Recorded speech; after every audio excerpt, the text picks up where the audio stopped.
Animal that lives in the sea. কে বলো তো? অবভিয়াসলি দ্য টার্টাস, কচ্ছপ। গ্রিক সাহিত্যে একজন নিম অভিশাপগ্রস্ত হয়ে এই কচ্ছপে রূপান্তরিত হয়। গল্পটা ছিল গ্রিক দেবতা জিউস এবং হেরার বিয়ে। তো ডিভাইন এই বিয়েতে যথারীতি সমস্ত দেবদেবীদেরকে আমন্ত্রণ জানানোর দায়িত্ব দেওয়া হয় গড হারমেসকে। হারমেস তার যথারীতি কাজ সম্পন্ন করে। নিম চেলনে ছিল খুবই লেজি, সবসময় তিনি ঘুমোতেন। তো ওনার দেরি দেখে হারমেস, যেহেতু ওনার উপরে দায়িত্ব দেওয়া ছিল সবাইকে ডাকার, তাই উনি উদ্বিগ্ন হয়ে একবার ভিজিট করেন ওনার কুটিরে, যে কেন এত দেরি হচ্ছে দেখি।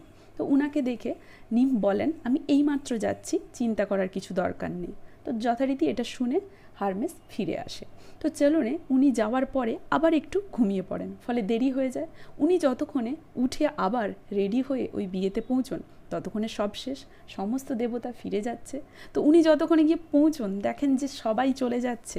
উনি তাই বাকিদেরকে ভিজিট না করেই, জিউসের সাথে হেরার সাথে দেখা না করেই ফিরে যান, এবং ফিরে গিয়ে ওনার কুটিরের সামনে একটি লাগুন বা হ্রদে আবার ওনার ট্র্যাডিশনাল ওয়েতে রেস্ট নিতে থাকেন।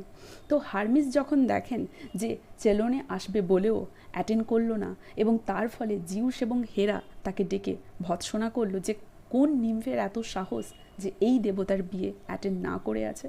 ফলে এই ভৎসনার ফলে হারমেস খুবই রেগে যায় এবং তার ক্রোধ গিয়ে পড়ে নিমচলনের ওপরে। সে তৎক্ষণাৎ আবার নিম্ফের কুটিরে যায়। সেখানে গিয়ে দেখে তার কুটিরের সামনে হ্রদে সেই নিম সেই জলে ঘুমন্ত অবস্থায় রয়েছে।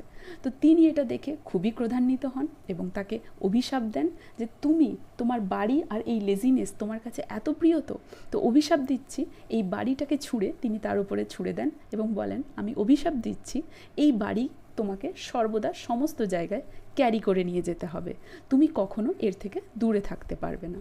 যথারীতি সেই নিম এরপরে নিমজ্জিত হয়ে যায় জলে, এবং জল থেকে উঠে আসে একটা টর্টাস, যার পিঠে একটা সেল ছিল, মানে তার বাড়ি সেই সেল।